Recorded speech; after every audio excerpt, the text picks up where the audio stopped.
जम्मू कश्मीर और झारखंड में चुनाव का बिगुल बज चुका है। सभी पार्टियां इन दोनों राज्यों को फतह करने के लिए पूरी ताकत से मैदान में उतरने की तैयारी कर चुकी हैं। आज से ठीक 13 दिन बाद दोनों राज्यों में पहले दौर का मतदान होगा। हरियाणा और महाराष्ट्र में मिली जीत के बाद बीजेपी जम्मू कश्मीर और झारखंड में भी जीत के दावे कर रही है। बीजेपी विरोधी पार्टियां बीजेपी को मात देने के लिए रणनीति बनाने में जुटी हैं, लेकिन वोटर के मन में क्या है? क्या झारखंड और जम्मू कश्मीर में मोदी के नाम पर बीजेपी कमल खिला पाएगी? इंडिया टीवी सी वोटर के ओपिनियन पोल के जरिए हमने दोनों राज्यों में वोटर के मूड को जानने की कोशिश की है। इंडिया टीवी सी वोटर का यह ओपिनियन पोल नवंबर के पहले हफ्ते में किया गया। इस ओपिनियन पोल के आंकड़े यह बताएंगे कि क्या दोनों राज्यों की जनता एक बड़े बदलाव की तैयारी में है।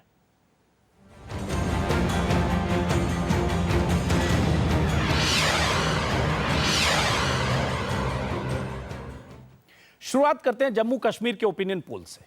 जम्मू कश्मीर में इस बार बीजेपी मिशन 44 प्लस के नारे के साथ सरकार बनाने का ऐलान कर चुकी है। क्या बीजेपी का यह सपना पूरा हो पाएगा? मुफ्ती मोहम्मद सईद की पार्टी पीडीपी को उम्मीद है कि उमर अब्दुल्ला की सरकार की एंटी इनकम्बेंसी फैक्टर का फायदा उसे मिलेगा। श्रीनगर में आई बाढ़ के बाद से हालात से नेशनल कॉन्फ्रेंस बैकफुट में चली गई है। यहां तक कि उमर अब्दुल्ला अपनी पारंपरिक सीट गांदरबल से मैदान छोड़कर 2 सीटों से चुनाव लड़ने का ऐलान कर चुके हैं। 4 कोणीय मुकाबले में कांग्रेस को कितनी सीटें मिलेगी? इंडिया टीवी सी वोटर के ओपिनियन पोल में इन तमाम सवालों के जवाब मिलेंगे आपको।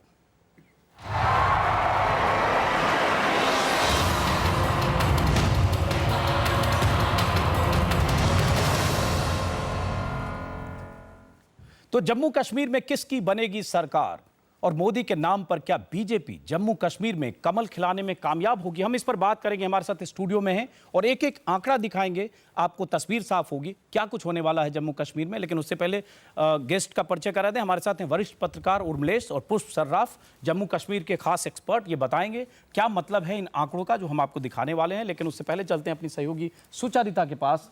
सुचारिता आपको बताएंगी कि जम्मू कश्मीर में कौन कौन नेता हैं जिन्हें जनता मुख्यमंत्री के तौर पर पसंद या नापसंद कर रही है।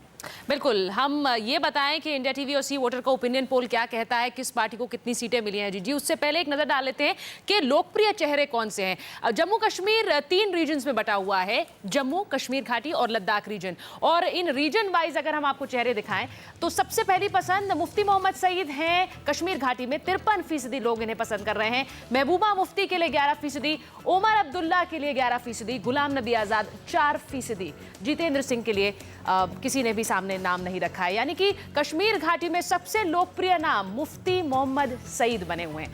अब हम अगले ग्राफिक पर एक नजर डालते हैं। कश्मीर घाटी के बाद देखते हैं कि जम्मू जो रीजन है वहां पर सबसे लोकप्रिय चेहरा कौन सा है। 20% लोग चाहते हैं मुफ्ती मोहम्मद सईद मुख्यमंत्री बने, 20% लोग ही चाहते हैं गुलाम नबी आजाद मुख्यमंत्री बने। जितेंद्र सिंह के लिए भी 12% लोग सामने आए हैं, निर्मल सिंह के लिए 8% और उमर अब्दुल्ला के लिए यानी मौजूदा मुख्यमंत्री के लिए सिर्फ 3%। यानी कि बहुत अच्छी खबर उमर अब्दुल्ला के लिए नहीं है। और लद्दाख रीजन पर अगर नजर डालें तो महबूबा मुफ्ती को 17% लोग पसंद कर रहे हैं, उमर अब्दुल्ला के 16% लोग पसंद कर रहे हैं, मुफ्ती मोहम्मद सईद 10%, गुलाम नबी आजाद के लिए 8%, जितेंद्र सिंह के लिए 3%। एक ओवरऑल पिक्चर पर भी हम नजर डाल लेते हैं। जी तो उमर अब्दुल्ला के लिए कश्मीर घाटी में 11% लोग उन्हें पसंद कर रहे हैं, जम्मू में 3%, लद्दाख में 16%, गुलाम नबी आजाद को 4% लोग कश्मीर घाटी में पसंद कर रहे हैं, जम्मू में 20%, लद्दाख में 8%। जितेंद्र सिंह के आंकड़े आप देखिए, महबूबा मुफ्ती मोहम्मद सईद 53% लोग कश्मीर घाटी में चाह रहे हैं कि मुफ्ती मोहम्मद सईद एक बार फिर मुख्यमंत्री बने, जम्मू में 20% लोग ये चाहते हैं और लद्दाख रीजन में 10%। अब ये बहुत दिलचस्प है, यहाँ रीजन के हिसाब से देखें तो जो लोगों की पसंद है वो बहुत, उसमें काफ़ी वेरिएशन है, काफ़ी फ़र्क है। लेकिन हम इसके मतलब आपको समझाएंगे। हमारे साथ स्टूडियो में कुछ मेहमान हैं और आपको ये भी बता दें कुछ मिनट के बाद हम साफ तस्वीर दिखाएंगे, सीटों के बारे में बताएंगे, वोट शेयर के बारे में बताएंगे, किसकी सरकार बन सकती है या किसकी सरकार नहीं बन सकती है, ये हम बताएंगे। लेकिन उससे पहले जो अभी सुचारिता ने बताया, उर्मिलेश जी और पुष्प सर्राफ आपने भी देखा, हमने रीजन वाइज खास तौर से इसलिए बताया क्योंकि आप जानते हैं वैली के डायनेमिक्स अलग हैं, जम्मू के अलग हैं, लद्दाख में हालांकि 4 सीटें। दर्शकों को बता दें कुल 87 सीट्स हैं, जिसमें 46 सीटें हैं वैली में, 37 सीटें हैं जम्मू में और 4 सीटें हैं लद्दाख में। क्या कहता है जो अभी हमने दिखाया 53% लोग वैली में पसंद करते हैं मुफ्ती मोहम्मद सईद को, लेकिन जम्मू में 20%। वैसे ही अगर हम उमर अब्दुल्ला की बात करें तो उनके मामले में मुझे लगता है लोगों की नापसंदगी पसंद से ज़्यादा है, लेकिन लोग काफ़ी कंफ्यूज हैं। अगर अलग अलग हम डेटा देखें उसमें कोई कंसोलिडेटेड तस्वीर बन रही है? नहीं, कन्फ्यूजन नहीं है। और आप देखेंगे कि डायनेमिक्स इतने अलग भी नहीं हैं तीनों क्षेत्रों के। अगर आप मुफ्ती सईद का देखें तो वैली में वो एक बहुत ही आगे उनकी लीड है, पर वैली में पोलिंग कम होती है और किस क्षेत्र में सर्वे हुआ है ये भी जानना ज़रूरी है। वही उसी तरह देखें आप तो जम्मू रीजन में भी वो नंबर 1 हैं, मतलब गुलाम नबी आज़ाद और वो बराबरी पे हैं आपके सर्वे के मुताबिक। और इसी तरह लद्दाख में भी तीनों रीजन। नहीं, गुलाम नबी आज़ाद की हालत खराब है, वैली में सिर्फ 4%। नहीं, जम्मू की बात, जम्मू में 20%, जम्मू 20% है, दोनों के 20% ही है। और आज़ाद जो हैं वो जम्मू क्षेत्र से हैं और पहले राउंड में ही 25 नवंबर को उनका जो क्षेत्र है डोडा डिस्ट्रिक्ट, उसकी डोडा के 3 जिले डोडा, रामबन और किश्तवाड़, उसकी सीटों पे पोलिंग है। और इसी तरह आप लद्दाख में देखें तो मुफ्ती मोहम्मद सईद की पोजीशन इतनी ख़राब नहीं है। तो डायनेमिक्स इंटरलिंक भी है। तो इसमें क्लियर है कि जो बेनिफिट है वो मुफ्ती सईद की अपनी सीनियरिटी, उनकी एक्सेसिबिलिटी की वजह से है। लेकिन एक वजह यह भी है कि शायद बीजेपी का कोई चेहरा नहीं है, इस पर भी हम बात करेंगे। और जिस ढंग से पसंद नापसंद, उर्मिलेश एक छोटी सी टिप्पणी आपकी भी लूंगा, उसके बाद सैफुद्दीन सोज के पास जाऊंगा, कश्मीर के वरिष्ठ नेता हैं। उर्मिलेश, जो हमने मुख्यमंत्री की पसंद और नापसंद की बात की है, कितने फीसदी लोग पसंद करते हैं, जाहिर है अगर हम मुफ्ती मोहम्मद सईद की बात करें 53% बहुत अच्छा खासा आंकड़ा है वैली में, जम्मू में 20%, लेकिन बाकी में बीजेपी का कोई चेहरा नहीं है, इसलिए यहाँ परसेंटेज में मुख्यमंत्री के तौर पर कोई पसंद नापसंद नहीं दिख रही है। कैसे माने इसको? नहीं, देखिए, कांग्रेस की हालत खराब है, ये साफ दिख रहा है। और अगर हम उमर अब्दुल्ला की भी बात करें तो 3% जम्मू में, 11% वैली में होगा। अगर लद्दाख में 15-16% लोग पसंद भी कर रहे हैं तो सिर्फ 4 सीटें बहुत मायने नहीं रखता। एग्जैक्टली। अब देखिए, इसमें कोई दो राय नहीं कि लोकसभा चुनाव में भी अगर आप देखिए तो कश्मीर वैली में पीडीपी बहुत आगे थी दूसरों से, और नेशनल कॉन्फ्रेंस कांग्रेस का जो गठबंधन था उसकी हालत बहुत ख़राब थी। अब दोनों अलग अलग लड़ रहे हैं, तो ऐसे में पीडीपी की बढ़त तो बिल्कुल साफ है वैली में, इसमें कोई दो राय नहीं। जहाँ तक जम्मू का प्रश्न है, जम्मू में एक समय कांग्रेस काफ़ी मजबूत होती थी, अभी भी अब कह सकती है कांग्रेस मजबूत है। ये अलग बात है कि कांग्रेस के सारे लोग भी अब बीजेपी की तरफ काफ़ी जा रहे हैं।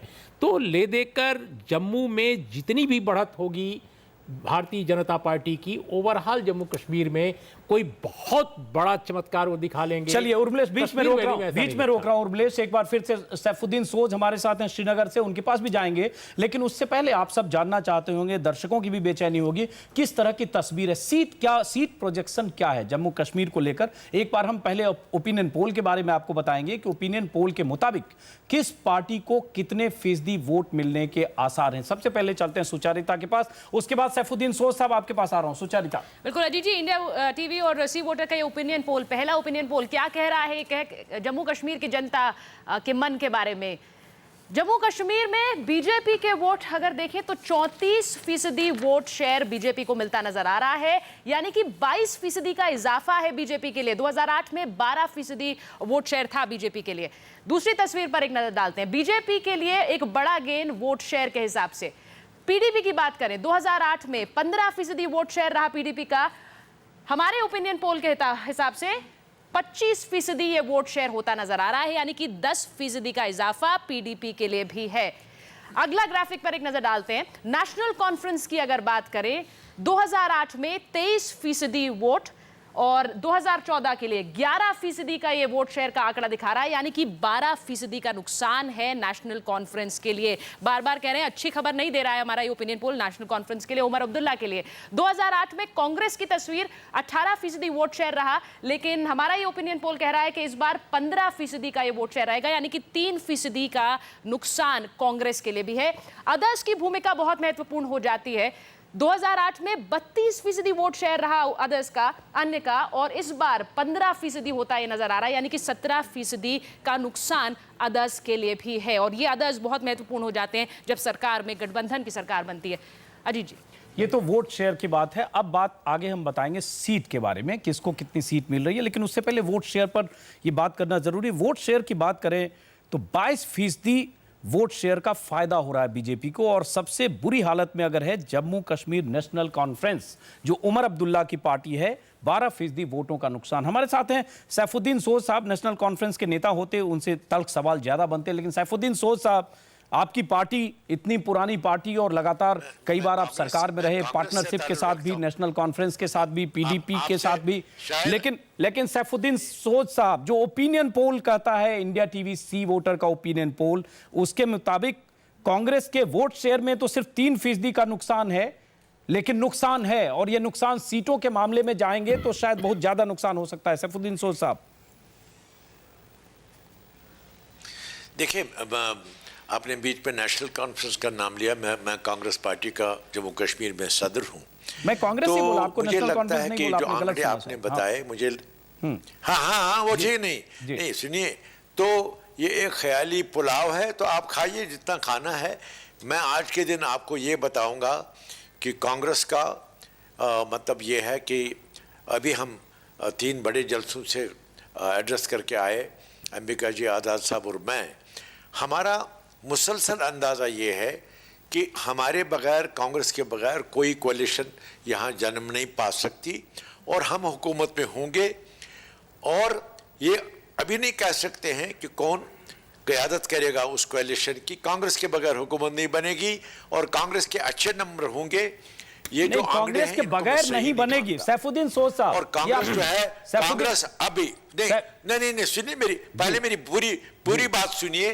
तीनों क्षेत्रों में कांग्रेस मजबूत है, और हम असेंबली में लार्जेस्ट पार्टी होंगे, ये मेरा विश्वास है, विश्वास के साथ कहता हूं। सैफुद्दीन साहब कह रहे हैं लार्जेस्ट पार्टी होंगे, लेकिन होगी कांग्रेस पार्टी, ये आपका दावा है, हम बताएंगे, हम बताएं। सुनिए, जी नहीं, मैं बताऊं जी सोच साहब, इस वक्त बीजेपी ने तिजोरियां खोली हैं और वो झपटते हैं लोगों पर। आज किसी ने मसलन बारामूला में, तो वो अवामी आदमी नहीं है, उसके साथ 10 बंदे नहीं खड़े होने के लिए तैयार। तो आज मुझे इत्मीनान हो गया कि बीजेपी जतन कर रही है, उनको कश्मीर में 0/0 मिलेगा। और जम्मू में वो जो फिरका परस्ती के बलबूते पर करना चाहते हैं पोलराइजेशन, जम्मू कश्मीर के लोग बीजेपी के खिलाफ हो जाएंगे, खिलाफ हैं। और ये जो मोदी साहब सैफुद्दीन सोज साहब, आप जगाना सैफुद्दीन सोज साहब, आपने कश्मीर में वो नहीं होगा। सैफुद्दीन सोज साहब, आपने बीजेपी के बारे में भविष्यवाणी कर दी कि बीजेपी को 0/0 मिलेगा। हालांकि जम्मू रीजन में जो लोकसभा में जिस ढंग से बीजेपी को 24 सीटों पर बढ़त मिली, सवाल उठता है क्या बीजेपी को जम्मू रीजन, जहां 37 सीटें हैं, वहां कुछ फायदा हो सकता है? हम इसको समझने की कोशिश करेंगे, लेकिन एक बार जवाब लेते हैं। हिना भट्ट हमारे साथ हैं, श्रीनगर की में बीजेपी की लीडर है। हिना भट्ट, जो कहा सैफुद्दीन सोज साहब ने आपने सुना। हालांकि वोट शेयर के हिसाब से इंडिया टीवी ओपिनियन पोल का वोट शेयर कहता है बीजेपी को बहुत फायदा होता दिख रहा है, 22%। क्या लगता है आपको, क्या होने वाला है? जी देखिए, जिस अंदाज से हम इलेक्शन लड़ रहे हैं, एटलीस्ट सारी कॉन्स्टिट्यूंसी में हमारे कैंडिडेट्स हैं, चाहे खिलाफ हम कांग्रेस के ही लें, इनके तो कैंडिडेट्स भी नहीं है जो लड़ रहे हैं। अगर ये हमारे कैंडिडेट्स को कह रहे हैं कि 10 लोग भी नहीं हैं, बट इतनी हिम्मत तो रख रहे हैं। बीजेपी पहली बार कश्मीर में दावा कर रही है कि सरकार बनाएगी, कैंडिडेट्स हैं जो लड़ेंगे। तो ये तो 23 दिसंबर के बाद ही बयां होगा, लोग फैसला करेंगे कि कौन आगे होगा और सरकार किनकी बनेगी। चलिए हिना, माफ करें आपको रोकना पड़ रहा है, ब्रेक के बाद वापस लौटेंगे। दर्शकों को बता दें, ब्रेक के बाद जब हम वापस लौटेंगे, हम आपको दिखाएंगे इंडिया टीवी सी वोटर के ओपिनियन पोल के हिसाब से किस पार्टी को कितनी सीटें मिल रही है जम्मू कश्मीर में।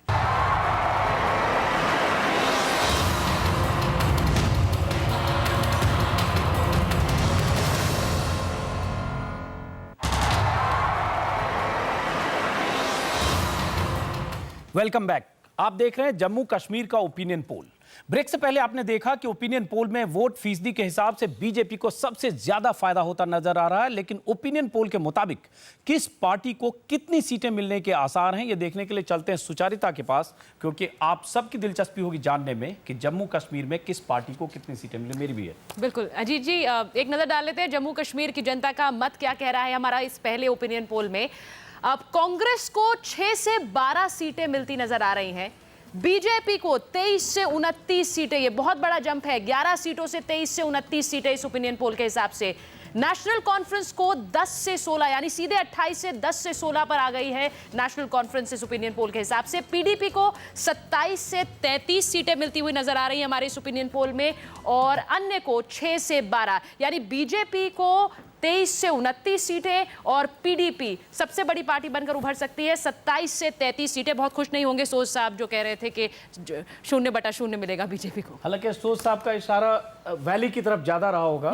जम्मू रीजन में उन्हें पता है कि फर्क होगा, क्योंकि जम्मू में पहले भी बीजेपी को 11 सीटें मिल चुकी है। लेकिन हम एक बार चलते हैं सैफुद्दीन सोज साहब के पास, कांग्रेस के वरिष्ठतम नेताओं में से एक हैं सैफुद्दीन सोज साहब। जो इंडिया टीवी सी वोटर का ओपिनियन पोल है उसके मुताबिक जम्मू कश्मीर में बीजेपी सबसे बड़ी पार्टी बनती दिख रही है। सैफुद्दीन सोज साहब 23 से लेकर 29 सीटें, बीच का कोई आंकड़ा भी पकड़ेंगे तो 25, 26, 27 सीटें हो सकती है सैफुद्दीन सोज साहब। और कांग्रेस के लिए बुरी खबर है इस ओपिनियन पोल में 6 से 12 सीटें। नहीं सुनिए, नहीं लोगों की तरफ से हमारे लिए अच्छी खबर है। आप भी इसी मुल्क में रहते होंगे उस दिन जब आपको सरप्राइज मिलेगा। तो फिलहाल दिल के बहलाने को गालिब, ये ख्याल अच्छा है, आप बीजेपी को इतनी बड़ी फतह दे रहे हैं। मैं आपको ये दावा से कह सकता हूँ कि कांग्रेस रियासत की जो असेंबली बनेगी 2014 में, अभी जो इलेक्शन हो रहे हैं उसमें सबसे बड़ी पार्टी कांग्रेस पार्टी होगी। और जहाँ तक कश्मीर का ताल्लुक है, यहाँ मोदी साहब के हाथ खाली रहेंगे, बिल्कुल खाली रहेंगे। जो लोग मसलन आज खबर आई थी बारामूला में एक साहब उनको मिले, मेरे दिल में इत्मीनान हो गया। उस साहब की पहचान क्या है, ग्राउंड में बीजेपी को वो आटे चावल का भाव जल्द पता लगेगा। मेरे दिल में खुशी हो गई कि कश्मीर में उनको जगह नहीं मिल रही। हालांकि एक फौज यहाँ आ चुकी है आरएसएस की तरफ से, उनके कार्यकर्ता आ गए हैं, बीजेपी की यलगार है और तिजोरियाँ भी खुली हैं। लेकिन कश्मीर में जैसा मैंने कहा, उनका आंकड़ा जो है आने वाला वो 0/0 होगा। जम्मू में वो कुछ थोड़ा सा कर सकते हैं, लेकिन कांग्रेस अपनी जगह कायम है। कांग्रेस ने जम्मू की भावनाओं की कदर की है और हम डंके की चोट लोगों के पास जाएंगे कि हमने खिदमत की है। और कांग्रेस तो सेवा करने में सबसे आगे है। आपके अब इस वक्त शायद आपको टाइम नहीं होगा, मैं बताऊंगा कि जम्मू में हमने क्या क्या किया। एक तहरीक सैफुद्दीन सोज साहब वो जनता को बताएं, क्योंकि जनता जनादेश देखी है। सैफुद्दीन सोज साहब जनता के जनादेश मदद की।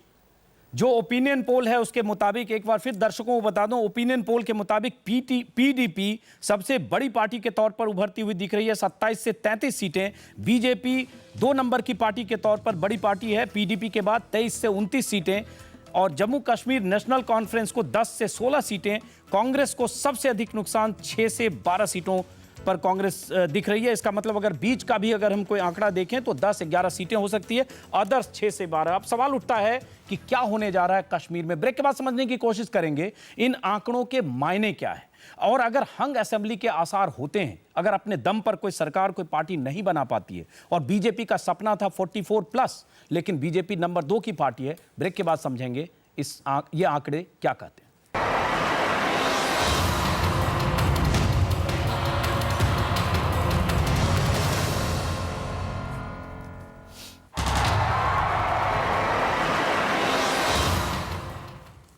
इंडिया टीवी पर आप देख रहे हैं जम्मू कश्मीर का opinion poll. India TV C voter opinion poll के मुताबिक बीजेपी को 23 से 29 सीट मिलती नजर आ रही है, कांग्रेस को 6 से 12, नेशनल कॉन्फ्रेंस को 10 से 16 और पीडीपी को 27 से 33 सीटें और अन्य को 6 से 12 सीटें मिल सकती हैं जम्मू कश्मीर में। इसका मतलब पीडीपी सबसे बड़ी पार्टी बनती नजर आ रही है और बीजेपी नंबर 2 की पार्टी, 23 से 29 सीटें। वैसे बीजेपी को काफी फायदा होता नजर आ रहा है। 11 सीटें थी पिछली बार विधानसभा में, इस बार बीजेपी को फायदा तो बहुत है, लेकिन 44+ का जो आंकड़ा और 44+ के जो नारे थे उससे बीजेपी काफी दूर है। पीडीपी को बहुत फायदा नजर आ रहा है। हम समझने की कोशिश करेंगे कि जम्मू कश्मीर की तस्वीर क्या होगी। आप देख रहे हैं स्क्रीन पर जिस ढंग से जम्मू कश्मीर का ओपिनियन पोल जो कहता है उसके मुताबिक एक बार फिर हंग असेंबली के आसार हैं। किसी एक पार्टी को बहुमत नहीं है। बीजेपी को फायदा तो बहुत है, 11 सीटों से बीजेपी 23 से 29 सीटों की तरफ बढ़ती दिख रही है। हालांकि अभी पहले दौर का मतदान शुरू होने में भी 13 दिन बाकी हैं और तस्वीर बदलेगी।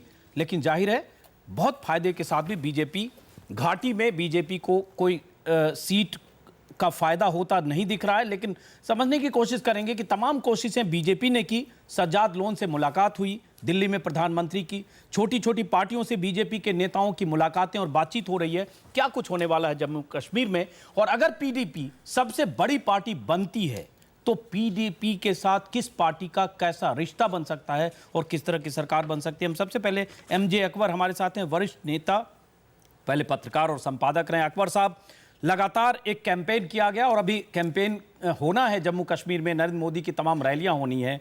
44+ के नारे के साथ बीजेपी के लिए खुशखबरी यह हो सकती है कि 22% वोटों का इजाफा, 22% वोट शेयर बढ़ा है आपका, लेकिन 23 से 29 सीटें बीजेपी को, बहुमत के आंकड़ों से काफी दूर। एमजे अकबर साहब। जी हाँ, आपने जैसे कहा अभी तो नरेंद्र मोदी जी की कैंपेन वहाँ शुरू नहीं हुई है, और जब कैंपेन शुरू हो जाएगी और पूरी हो जाएगी तो आप देखिएगा कि इतना इजाफा जो हुआ है बीजेपी के वोट में, उसमें कम से कम 5 से 8% का इजाफा और भी होगा, और वो जो पार्टी को बिल्कुल मैं कहता हूँ वो पार ले जाएगी। लेकिन जो सबसे बड़ी खबर है, सबसे जो बड़ी खबर है वो ये है कि कैसे उमर अब्दुल्ला ने नेशनल कॉन्फ्रेंस को कब्रिस्तान के किनारे ले आए हैं। इतनी औकात थी इनकी। शेख अब्दुल्ला की पार्टी है, 1939 में बनाई हुई पार्टी है ये, जब ये नेशनल कॉन्फ्रेंस बन गई थी तब से लेके ये इन्होंने जो राहुल गांधी ने कांग्रेस का हाल किया है सारे देश में, ये उमर अब्दुल्ला ने हाल किया है जम्मू और कश्मीर में नेशनल कॉन्फ्रेंस का। अब देखना है कि ये तो गाड़े गए, अब जिंदा कौन है? जिंदा है बीजेपी, और बीजेपी की बहुत छलांग मार रही है, और दूसरी तरफ मुफ्ती साहब की जो पार्टी है वो आगे बढ़ रही है। मेरा मानना है कि जैसे जैसे ये इलेक्शन कैंपेन आगे आएगा तो ये जो प्रिंसिपल पार्टीज़ हैं, और मैं अभी भी आपको कहता हूं कि BJP will emerge as the principal party, BJP और मुफ्ती साहब की पार्टी जो है ये दोनों को, नेशनल कॉन्फ्रेंस को, कांग्रेस को और भी स्क्वीज करेगी और उनके और भी वोट्स और सीट्स टान के अपनी तरफ ले आएगी। चलिए अकबर साहब, आपने जो कहा एक अच्छी बात है कि जिस ढंग से आप कह रहे हैं उसमें कुछ बिटवीन द लाइन्स है। अकबर साहब, आप पीडीपी की भी बात कर रहे हैं कि पीडीपी और बीजेपी दोनों मिलकर कांग्रेस और नेशनल कॉन्फ्रेंस को मार्जिनलाइज करेगी। मैं समझना चाहता हूं कि अगर कोई ऐसा कॉम्बिनेशन बनने की गुंजाइश होती है, नंबर जाहिर है बीजेपी अपने दम पर सिर्फ वैली में सीटें पाकर भी बहुमत हासिल नहीं कर पाएगी, तो क्या पोस्ट पोल अलायंस कोई बीजेपी और पीडीपी का हो सकता है?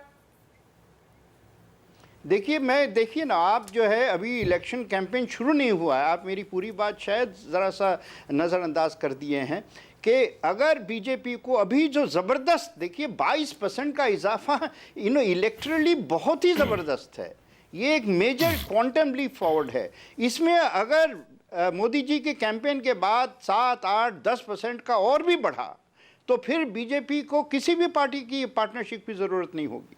और मेरा मानना है कि आप कह रहे हैं वैली में वोट नहीं है, वैली में भी मोदी जी के लिए ज़बरदस्त वोट है, और ख़ास तौर पे यूथ का वोट है उनके लिए। लेकिन पहले भी जब मोदी जी के नाम पर लोकसभा चुनाव हुए अकबर साहब, अभी कुछ महीने पहले की बात है, 6 महीने पहले चुनाव हुए, 1.4% वोट मिला वैली में, 1.4% अकबर साहब। तो इसका मतलब वैली में बीजेपी के लिए कुछ अच्छी खबर तभी हो सकती है जब सज्जाद लोन या ऐसी छोटी पार्टियां जिसके साथ बीजेपी बात कर रही है उनके कुछ उम्मीदवार जीत कर आ जाएं। मैं आपकी बात, देखिए 6 महीने में कश्मीर ने भी, जम्मू और कश्मीर ने भी ये देख लिया है जो सारी दुनिया और सारा हिंदुस्तान देख रहा है कि एक बार मोदी जी जब प्राइम मिनिस्टर बन गए तो क्या उन्होंने एक नई छवि देश की बना दी है, एक नई दिशा दिखा दी है, एक नए अंदाज से एक नई होप जगा दी है, ख़ास तौर यूथ में जगा दी है। तो इसका असर जो है आप देखिएगा बहुत पड़ने वाला है। और मैं जो कह रहा हूं आप देख लीजिएगा, जिस दिन आंकड़े नजर आएंगे, जैसे अभी किसी ने, आपके गेस्ट ने कहा, जिस दिन आंकड़े नजर आएंगे आप देखते रहिए। जरा स्टूडियो में लौटता हूं अकबर साहब, उसके पास फिर आऊंगा। उर्मिलेश, इस जो आंकड़े हमने दिखाए जिसके मुताबिक बीजेपी को 23 से 29 सीटें, दर्शकों को एक बार फिर से बता दें, बीजेपी को 23 से 29 सीटें मिलती दिख रही है, वैसे आप स्क्रीन पर देख सकते हैं टैली में। और पीडीपी सबसे बड़ी पार्टी के तौर पर 27 से 33 सीटें, कांग्रेस हाशिए पर जा रही है 6 से 12 सीटें, और नेशनल कॉन्फ्रेंस का भी हाल बहुत बुरा है। क्या कहेंगे, पहले आपकी टिप्पणी, बीजेपी 44+, और उसके बाद जो समीकरण फिर से हंग असेंबली के, और एक तरह से कोई संकेत जो मैं पढ़ने की कोशिश कर रहा था कुछ गलत है या कुछ हो सकता है? देखिए, मैं सीटों की जो संख्या आप बता रहे हैं अपने ओपिनियन पोल की, उस पर मुझे कुछ नहीं कहना है, क्योंकि एक तो भविष्यवाणी और ज्योतिष वगैरह से मैं बहुत दूर रहता हूं, और जो पार्टी के प्रवक्ता हैं वो तो कहेंगे कि हमको अधिक सीट आएगी, हमारी सरकार बनेगी, जैसे अकबर साहब कह रहे हैं। लेकिन मेरा अनुमान है कि जो एक बात वो कह रहे थे बहुत इंपॉर्टेंट, जो आपने कहा बिटवीन द लाइन्स में, पीडीपी और बीजेपी के साथ भावी गठबंधन की बात, ये बात तय है। क्योंकि लोकसभा के इलेक्शंस की जो बात आप कर रहे हैं, देखिए 39 के आसपास सीटें वैली में पीडीपी आगे है लोकसभा के इलेक्शंस के दौरान। असेंबली लीड 4-5 सीटों पर नेशनल कॉन्फ्रेंस और कांग्रेस 5 सीटों पर आगे हैं। अब ऐसी स्थिति में पीडीपी की बढ़त को रोकना खासकर वैली में बहुत मुश्किल है, क्योंकि हताशा है नेशनल कॉन्फ्रेंस में, कांग्रेस कहीं नहीं खड़ी है वैली में, बहुत बुरा हाल है। तो ऐसे में मैं मानता हूं कि पीडीपी बहुत बड़ी पार्टी के रूप में इमर्ज करने जा रही है। कोई भविष्यवाणी के बगैर मैं कह रहा हूं, जो इलेक्शन का रिजल्ट है उसके आधार पर और जो वैली से खबरें आ रही हैं, ऐसे में गठबंधन की तस्वीर, अगर 2002 की बात मैं करूं, आपको बताऊं, उस वक्त भी एनडीए केंद्र में था। तो ऐसा नहीं कि केंद्र में जिसकी सरकार रहती है हमेशा जम्मू कश्मीर की पार्टियां उसी की तरह मुखातिब होती हैं। ये बात सही है कि जम्मू कश्मीर की जितनी पॉलिटिकल पार्टीज हैं, खासकर नेशनल कॉन्फ्रेंस पीडीपी जैसी, वो केंद्र में जिसकी सरकार रहती है उस पार्टी की तरह मुखातिब होती हैं। लेकिन 2002 में उल्टा हुआ था, पीडीपी और कांग्रेस ने मिलकर सरकार बनाई, और डॉक्टर मनमोहन सिंह उन दिनों राज्यसभा में लीडर ऑफ अपोजिशन थे। सोनिया गांधी ने उन्हीं को ऑब्जर्वर बनाया था। मैं उन दिनों जम्मू कश्मीर में ही था, और मैं आपको बताऊं, आज की तारीख में बीजेपी जरूर चाहेगी कि वो सत्ता का हिस्सेदार जम्मू कश्मीर में बने, लेकिन ये पीडीपी की धर्मनिरपेक्षता, उसके जम्मू कश्मीर की संविधान के प्रति कमिटमेंट, भारत के संविधान से उसकी संबद्धता, इस पर निर्भर करता है कि वो किधर खड़ी है। उर्मिला जी, रोकना पड़ेगा। पुष्प सर्राफ, एक बार आऊंगा, सुचारिता के पास जाऊंगा, एक बार कॉम्बिनेशन दिखाऊं, उससे पहले एक बार पुष्प सर्राफ साहब आपकी टिप्पणी कि क्या ये जो जिस ढंग से हम कॉम्बिनेशन की बात कर रहे हैं पोस्ट पोल, क्योंकि अगर हंग असेंबली होती है तो जब तक दो पार्टियां एक साथ नहीं आएंगी तब तक सरकार नहीं होगा बनेगी। तो क्या बीजेपी पीडीपी ऐसी कोई गुंजाइश आप देखते हैं? आपका जो सर्वे है, ये दो जो इसी साल लोकसभा इलेक्शन हुए उससे कोई ज़्यादा अलग थलग नहीं है। लोकसभा चुनावों में भी ऐसी स्थिति उभर के आई थी, और उसके बाद स्थिति में थोड़ा बहुत और परिवर्तन हुआ है। बीजेपी ने एक बड़ा कैलकुलेटर रिस्क लिया है जम्मू रीजन में, जो कि उनका इस वक्त स्ट्रांग होल्ड है, कि उन्होंने बड़े नए चेहरे आगे किए हैं। उससे उनका कुछ कॉन्स्टिट्यूएंसी में ये भी हुआ है कि कुछ पुराने नेता उनको छोड़ गए हैं, चंद एक, और इस तरह उनका जो कॉन्फिडेंस है बड़ा ज़बरदस्त रिफ्लेक्ट करता है। दूसरा, उनकी ये कैलकुलेशन है कि शायद सेपरेटिस्ट, ये अगर वो नहीं भी शायद स्पष्ट ढंग से कहें, पर उनके एक स्पोक्स पर्सन ने ये बात श्रीनगर में कही है कि अगर बायकॉट होता है तो वो कश्मीरी पंडित जो माइग्रेंट वोटर्स हैं वो उनके फेवर में वोट करेंगे, और उसका उनको लाभ होगा कम से कम घाटी की 5-6 सीटों पर। मेरा मानना है कि ऐसा नहीं होगा, क्योंकि वो बैकलैश होगा वैली में, और उसका बेनिफिशियरी या पीडीपी होगा या एनसी होगा। वो एक अलग स्थिति है, पर स्थिति में एक क्वालिटेटिव परिवर्तन है। और 2002 के चुनावों से मैं नहीं सहमत होता कि उससे कंपेयर किया जा सकता है, क्योंकि 2002 के चुनाव अब्दुल गनी लोन साहब के असैसिनेशन के बाद हुए। तब लोन के जो पार्टी थी, उस बिलाल साहब और सजाद, उनके छोटे भाई, इन्होंने कुपवाड़ा रीजन जो उनका स्ट्रांग होल्ड था, और जो फर्स्ट राउंड में फिगर हुआ 2002 में, वहाँ जबरदस्त पोलिंग हुई, उसका स्नोबॉलिंग इफेक्ट हुआ। सराफ साहब, सर्कमस्टेंसेस बिल्कुल डिफरेंट उससे बदले, क्योंकि देखिए नरेंद्र मोदी के कैंपेन के बाद चीजें बदली है। जम्मू रीजन में भी आज अगर बीजेपी बहुत हौसले बुलंद है, और अगर 24 सीटों पर बढ़त मिली लोकसभा में, तो फैक्टर चेंज हुआ उसमें। एक बदले हालात में हम बात करें, हर चीज को पास्ट के पैमाने पर आंकेंगे तो मुझे लगता है पर उसका जिक्र किया गया था, तो मैंने किसी ने नहीं सोचा था 10 साल पहले, 5 साल पहले कि बीजेपी को, क्योंकि उसका जिक्र हुआ तो मैंने कहा कि मैं समीर कौल साहब को शामिल करता हूं। पीडीपी के नेता समीर कौल साहब, बात पीडीपी की हो रही है। जो ओपिनियन पोल है इंडिया टीवी सी वोटर का, उसके मुताबिक अच्छी खबर यह है कि 27 से 33 सीटें पीडीपी को, लेकिन अपने दम पर सरकार नहीं बना पाएंगे। तो समीर कौल साहब, किसी तरह का बीजेपी पीडीपी की दोस्ती? देखें, दोस्ती तो हमारी हर पार्टी से है, चाहे वो कोई भी पार्टी, और हम हर एक से भाई की तरह रहना चाहते हैं और प्यार मिल बांट के देना चाहते हैं। लेकिन उसके अलावा तो आज की डेट में ऐसी कोई बात नहीं है।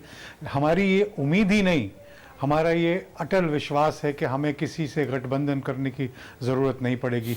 जम्मू कश्मीर और लद्दाख की जो लोग हैं वो इस बात को साबित कर देंगे कि वो इस बार अपना आश्वासन पूरा पीडीपी को देके अकेले ही सरकार बनाने का मौका देंगे, ताकि जो पुरानी स्टिंट रही है हमारी गवर्नेंस की वैसी खुशहाली जम्मू कश्मीर में फिर से आए, क्योंकि बिफोर गॉड आज जितनी ज़रूरत उस चीज़ की है उतनी कभी नहीं थी। सबीर साहब, जरा एक बार मैं जो हमारे साथ हैं हिना भट्ट बीजेपी की उम्मीदवार हैं अमीरा कदल इलाके से। हिना भट्ट, आप लोग बीजेपी के उम्मीदवार के तौर पर आप चुनाव लड़ रही हैं। घाटी में अगर देखें तो लोकसभा चुनाव में 1.4% सिर्फ वोट मिले बीजेपी को, एक तरह से कहें मार्जिनल वोट। तो क्या ऐसा लगता है इस बार क्या होने जा रहा है कि आप बीजेपी की उम्मीदवार भी बनी है, नरेंद्र मोदी के नाम पर घाटी की 46 सीटों पर क्या कुछ होगा, और क्यों घाटी के लोग नरेंद्र मोदी को चुनेंगे, और क्यों ऐसी उम्मीद है? हिना, बिल्कुल, जो ये 5 साल का रिकॉर्ड रहा है हमारी पिछली सरकार का, जो नजर नहीं आई हमारे सबसे मुश्किल दौर सैलाब के दिनों में, वही डिसाइड करेगा। जैसे हमारे 3 पार्लियामेंट मेंबरान है पीडीपी से, उनकी आवाज कहीं सुनाई नहीं दी गई, नेशनल कॉन्फ्रेंस गायब रहा हमारे सबसे बुरे दिनों में। ये एक बहुत ज्यादा फैक्टर है जो डिसाइड करेगा कि अगली सरकार किनकी रहेगी। बीजेपी पहली बार चाहे जम्मू कश्मीर में सारी सीटों पे लड़ रही हैं, लेकिन एक उम्मीद के साथ, एक चेंज के साथ, लोगों की सोच यही है कि हमें एक बदलाव चाहिए। चलिए हिना, माफ करें बीच में रोकना पड़ रहा है आपको। हिना भट्ट, माफ करें बीच में रोक रहा हूं आपको। हिना, ब्रेक के बाद वापस लौटते हैं। ब्रेक के बाद आपको बताएंगे कि अगर हंग असेंबली होती है, अगर ऐसी तस्वीर आती है जो हमारा ओपिनियन पोल कह रहा है किसी एक पार्टी को बहुमत नहीं मिलता है, तो फिर कैसे बनेगी सरकार? क्या बीजेपी के साथ किसी का रिश्ता जुड़ सकता है? ब्रेक के बाद।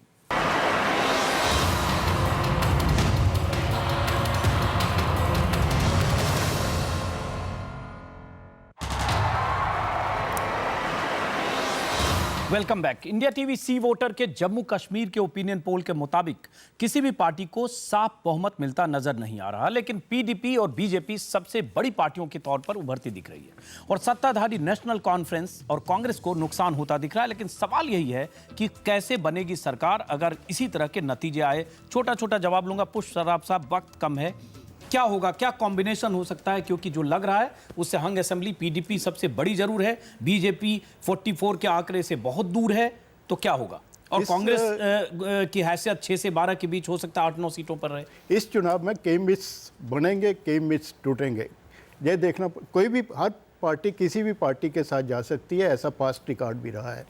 और बीजेपी तो जो सजाद लोन के साथ मीटिंग हुई उसकी भी चर्चा करना थोड़ा सा ज़रूरी हो जाता है।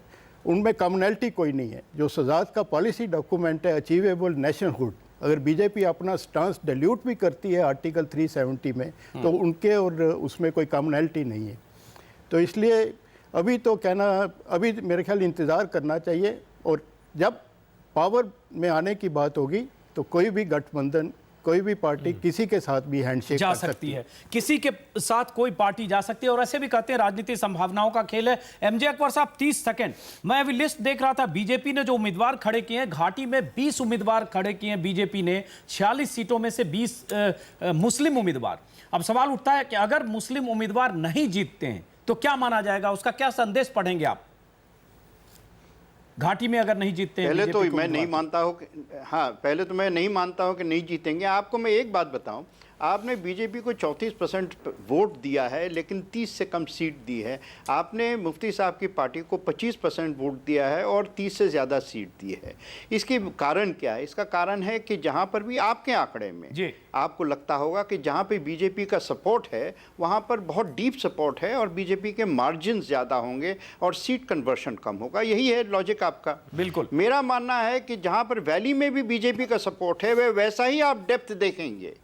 और इसलिए जहां पर भी बीजेपी पे की क्रेडिबल फूल खिलेगी, कमल खिलेगा, आप देखिएगा वैली में भी बीजेपी अपने मार्जिन से ले जाएगी। खास तौर पे नरेंद्र मोदी जी की कैंपेन के बाद उसका बड़ा जबरदस्त असर होने वाला है। और देखिएगा ये एक और बात कि हर इलेक्शन में जनता एक मैसेज दे रही है कि हर जगह स्टेबल गवर्नमेंट की तरफ जा रही है। और जैसे उन्होंने नेशनल कॉन्फ्रेंस और कांग्रेस की सरकार देखी है पिछले 6 साल में, देखा है कि दोनों पार्टीज जो हैं, नाबालिग उनके लीडर्स हैं।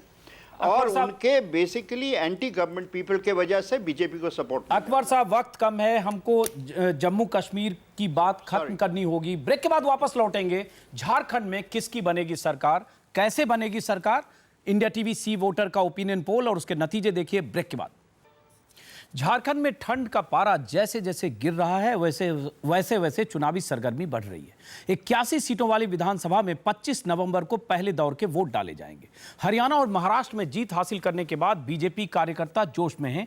क्या हरियाणा और महाराष्ट्र की तरह झारखंड में भी मोदी का मैजिक चलेगा? इंडिया टीवी सी वोटर के ओपिनियन पोल के जरिए हमने झारखंड के लोगों का मूड जानने की कोशिश की। इंडिया टीवी सी वोटर का यह ओपिनियन पोल नवंबर के पहले हफ्ते में किया गया था।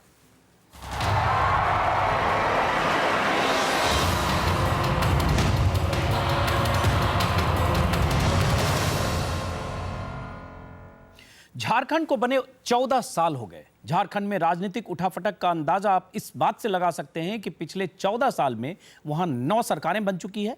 बीजेपी झारखंड में 3 बार सरकार बना चुकी है, लेकिन एक ही बार वो पूरे 5 साल तक सरकार चला सकी। इन दिलचस्प आंकड़ों के बीच सबसे बड़ा सवाल है कि आखिर झारखंड के वोटरों के मन में क्या चल रहा है।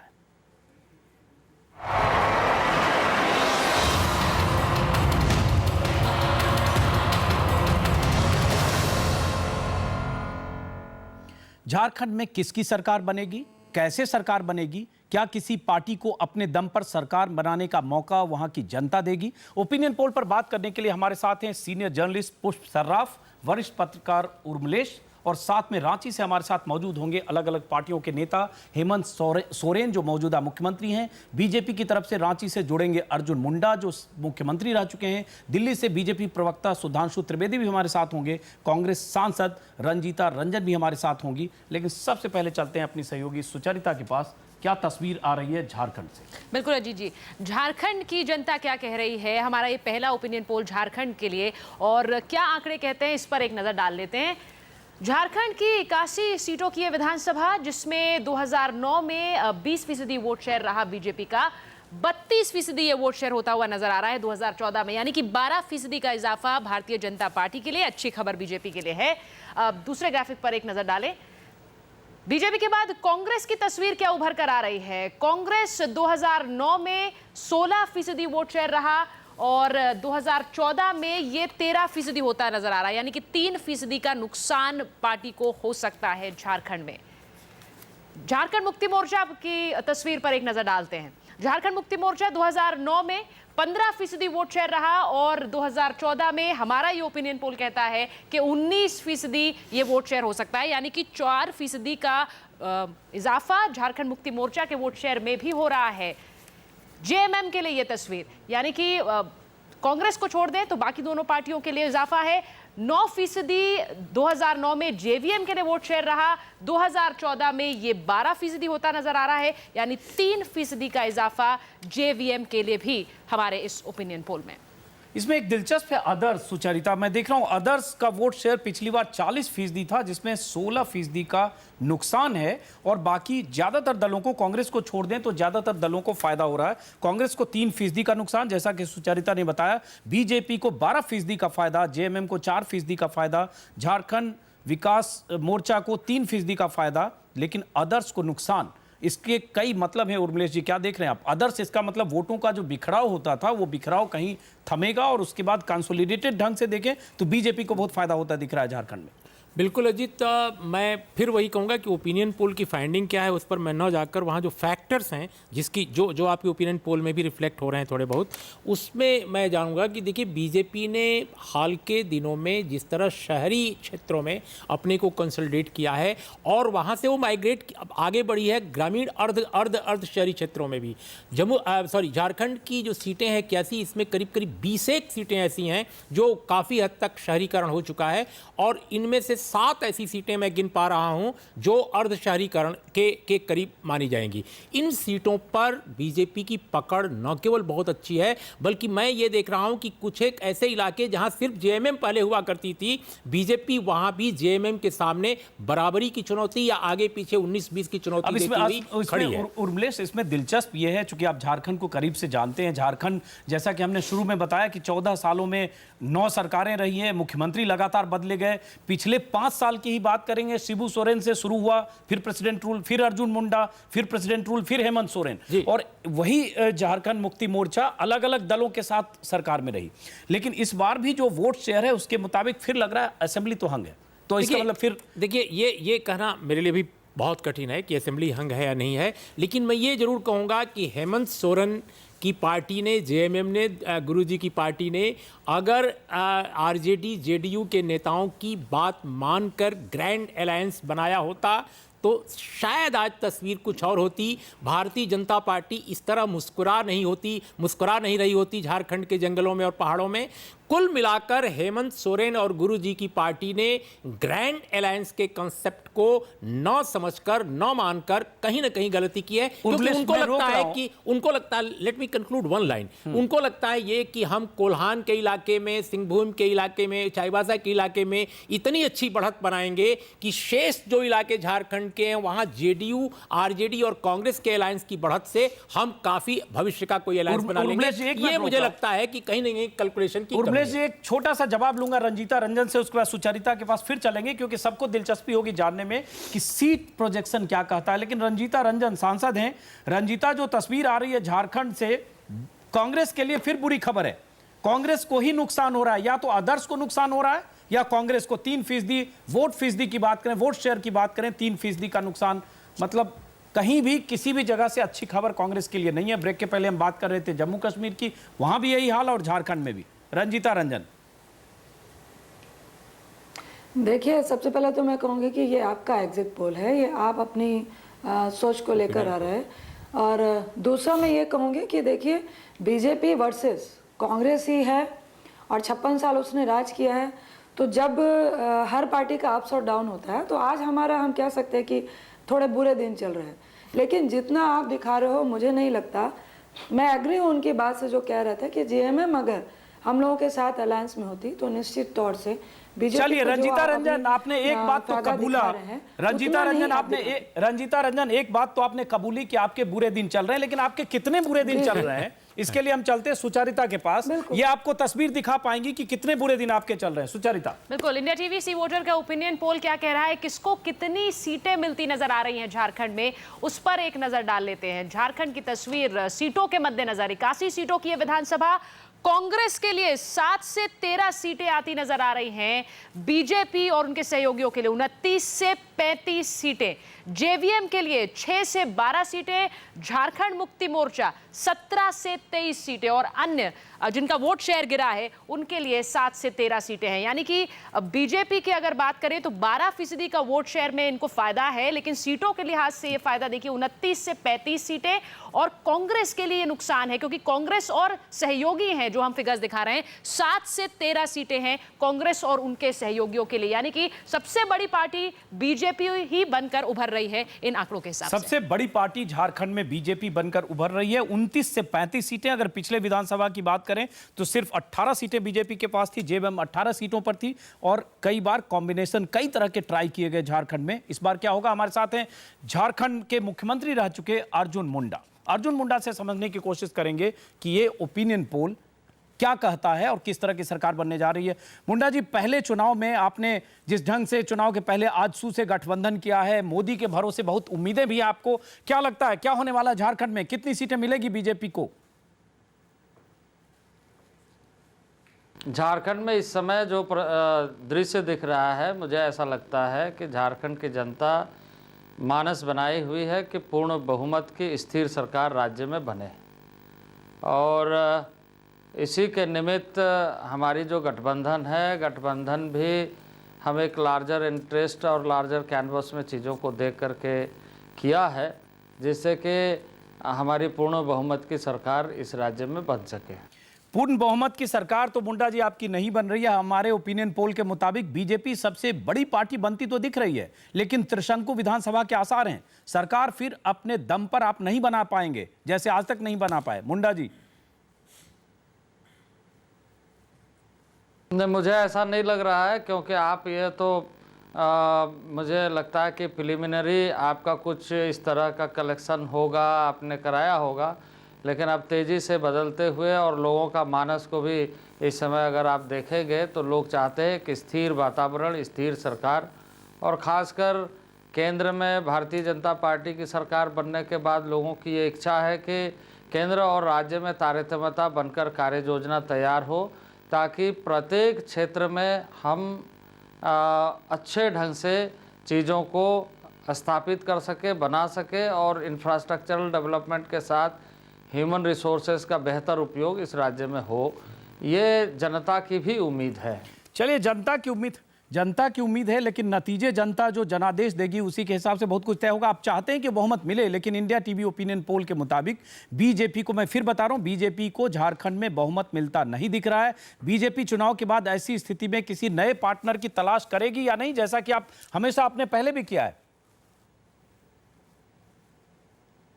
देखिए, हमारा तो प्री पोल अलायंस ऑलरेडी है, हमने इसीलिए प्री पोल अलायंस भी एक है, लेकिन मैं पूरा कॉन्फिडेंट हूँ कि राज्य में इस बार जनता का जो परिणाम आएगा चुनाव के माध्यम से वो हमारे पक्ष में होगा। पूर्ण बहुमत की सरकार बनेगी, मुझे ऐसा लगता है। अर्जुन मुंडा, आप मानने को तैयार नहीं है कि पूर्ण बहुमत की सरकार बनने के आसार नहीं है। मैं फिर आपसे सीधा सवाल पूछ रहा हूं कि जेएमएम के साथ आप पहले भी रह चुके हैं, आप भी मुख्यमंत्री रह चुके हैं, उनके सपोर्ट से आप खुद सीएम रहे हैं। आप अब अगर नंबर कम पड़े तो क्या जेएमएम के लिए एक बार फिर दरवाजे खोलेंगे? उस तरह की कोई डील होगी या नहीं होगी? देखिए, जहाँ तक झारखंड मुक्ति मोर्चा का विषय है, ये तो इस समय जिस ढंग की बातें कर रहा है और जिस ढंग से सरकार चल रही है, या जो इस समय चर्चा का विषय बना हुआ है, कि खुद वो अपने ही मुद्दों से भटक गया है। जो सवाल खुद खड़े किए, अब उस सवाल को खुद ही हटा लिए हैं। तो ऐसे स्थिति में उसके साथ बातचीत करने का या उसके साथ आगे कोई बात होने का मुझे तो कोई ऐसा आसार दिखता नहीं है। तो अब सीधा सवाल आपसे फिर एक बार यही पूछ रहा हूं, क्योंकि मैं फिर बता रहा हूं, दर्शकों को सबसे अधिक दिलचस्पी सबकी यह है कि अगर इस तरह से त्रिशंकु विधानसभा के आसार हैं तो सरकार कैसे बनेगी। मुंडा साहब, क्या आप ये कहने की स्थिति में हैं कि चाहे कुछ भी हो जाए, हम चुनाव के बाद चाहे विपक्ष में बैठें, लेकिन किसी दल के साथ मिलकर सरकार बनाने की कोशिश नहीं करेंगे, जैसे कि अब तक 14 साल झारखंड में होता रहा है? तमाम तरह की जोड़ तोड़ की सरकारें बनी है, आपकी भी पार्टी उसमें शामिल रही है। मुंडा साहब, नहीं, ये बात निश्चित रूप से है कि आने वाले दिनों में पूर्ण बहुमत की सरकार हमें मिलेगी, और यदि इस तरह की बातें होगी तो ये मैं समझता हूँ कि फिर झारखंड की जनता के लिए ही एक बड़ा विषय बन जाएगा कि झारखंड की जनता आखिर चाहती क्या है। चलिए, झारखंड की जनता आखिर चाहती क्या है, ये तो नतीजों से पता चलेगा जब 23 दिसंबर को नतीजे आएंगे। लेकिन ब्रेक के बाद हम वापस लौटेंगे। हमारे साथ स्टूडियो में मेहमान हैं, कुछ राजनीतिक विश्लेषक हैं और कुछ राजनेता भी होंगे। ब्रेक के बाद फिर एक बार वापस उन्हीं नतीजों के साथ, और साथ में ये भी बताएंगे कि झारखंड में कैसे बन सकती है सरकार। ब्रेक के बाद।